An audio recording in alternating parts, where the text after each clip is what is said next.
Good morning. I want to share a think piece with you today about what's going on in Great Britain from a more meta social class analysis. And I'm not a sociologist or anything like that or political scientist, so this is very amateur. But I think I'm actually really onto something in trying to understand what's going on. And let me set up the question. I think most Americans, we look at what's going over in the UK with these Pakistani rape gangs, and we're like, how could this possibly go on? And I don't know about you, but I've watched some of these videos, interviews with, upper class Brits, and the arrogant snideness about this, and the unwillingness to deal with this in any realistic way. It's astonishing as an American, right? I mean, do you watch this? I go like, what is going on over here? Like, and people, I've actually seen people sneering at right wingers on Piers Morgan and stuff, and they're grinning and smiling, and they're so sure. And you have to understand what's going on. And I've done some research, and I want to share it with you. And I've done a lot of analysis on this. So, let's talk about British society. Okay, British society is nothing like American society. First of all, American society was formed by a bunch of English who wanted to escape British class structure to a very large degree. Yeah? So let's just review it and then see how this applies to the situation I'm trying to talk about. What does it tell us that helps us understand why these rape gangs were not prosecuted? So the setup of British society is different than ours in some senses. Wealth was always inherited wealth in the long history of Great Britain and British society. The aristocracy inherited it. You inherited a title, you inherited land, things like that. You might improve your holdings or something, but you weren't like some hustling capitalist, right?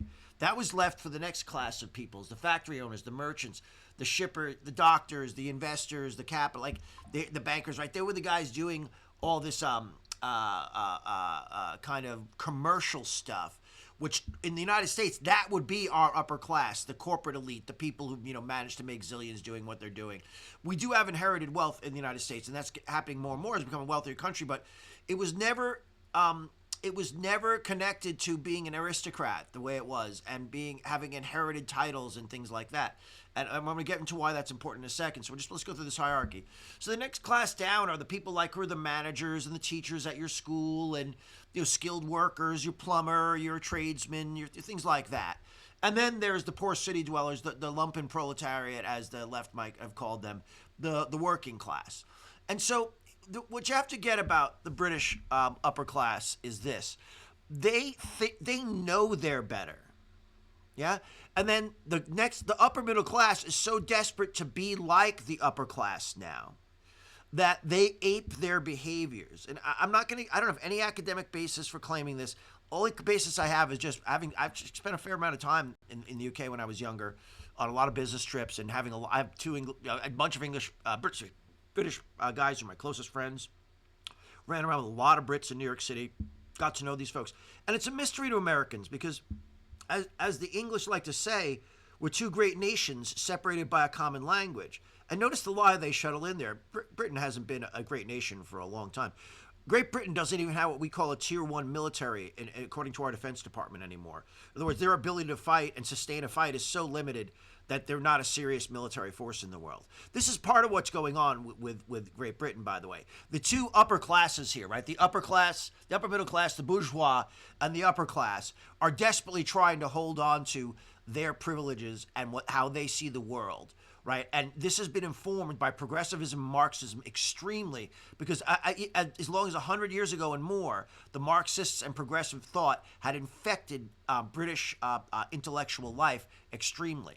And it came in through the universities, it came in through Cambridge, it came in through the newspapers and the media, and the British intellectual class was already to the left long before this stuff started infecting the West, okay?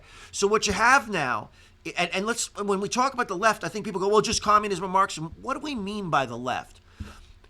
Think about the left in this way. The left is the side that decided that the classical liberal setup we had in the United States, i.e. maximum individual liberty and limited government, and letting people through their voluntary associations, voluntary actions, really kind of develop society on their own, right? essentially what all the progressives, Immanuel Kant, whether Marx, all the rest of the theorists who come out in the 19th century claim is that that's not a sufficient way to set up society. We need to do more. And they also believe there was this progressive wheel of history. That's why that guy Fukuyama, rather, the end of history, right? Because there's this belief in academic circles in something called historicism, and that this wheel is turning inevitably towards progress. I know it's all made up nonsense. It's when you start understanding the mysticism these people believe in, you realize they're not just crazy, they're delusional. But they literally have to bolster their own superiority. They believe They believe they are the avatars of that progress. And this advanced much more dramatically in British political culture than Americans know. So the idea that you would ever well, let's slow this down. And what did this turn into? Remember, the British left, Labour is the Marxist party of Britain, right? They hide it very well. But they are to bring about a future that does what? It destroys the inherent racism and imperialism of Britain. That's the future the Labour Party is committed to. Yeah, and the intellectual class of Britain buys this in very large order, even on the right, because they believe that their culture was actually defective. By the traditional Brits don't believe this at all. But so when they see British people like railing against, for example, mass immigration, which they consider a moral act that has to be done as penance for Britain's history, essentially, and to destroy the pernicious, ugly culture of Britain. They don't care if a bunch of little girls get sexually assaulted. Do you understand this? For them, this is the kind of stuff that happens among lower class people. They literally consider, and this is the thing that Americans can't get, they really do consider themselves, these people, better versions of humanity than the lower class and the lower middle class, right? The level 2 and 3 are garbage to the aristocracy in ways that are 1,000 times more intense than you ever see from any American elite. And you'll notice, you watch these people talk, watch the way they talk about Tommy Robinson.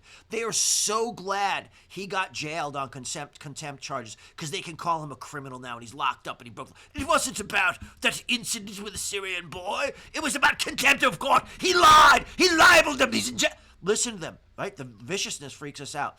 The upper class hates these people. They believe they are the avatars of progress. They are on this journey for social change that's informed by sort of a cultural revolution. It's so deeply imbued into British intellectual thought that they don't even know that they're cultural revolutionaries. Do you get it? They don't even know that they're Marxists in a sense anymore. They believe they are the moral people, and these people are garbage. And by the way, they look at these stories and they justify them to themselves because some of these girls went voluntarily and were seduced, but with drugs, and and I mean not legally voluntarily, right? But they're like looking at these these lower class girls doing these horrible things with these packy men, and they would just be, and like in their minds they would just be doing this with other people when they were teens. They're all like low life druggy drunks and disposable people, and they look at the behavior and they're kind of like, well, this is just what the lower class people do. You see how much they hate them? They also see that mass immigration in the abstract as their proof of their commitment. You see, all the brown people in Britain are basically there to show you how good the upper class is and prove it. That's why King Charles, etc., they're so committed to every crazy cause. I mean, you ever hear King Charles talk about climate change? He's a complete lunatic. He is so far away from the actual science. He's rolled downhill from anything that you could,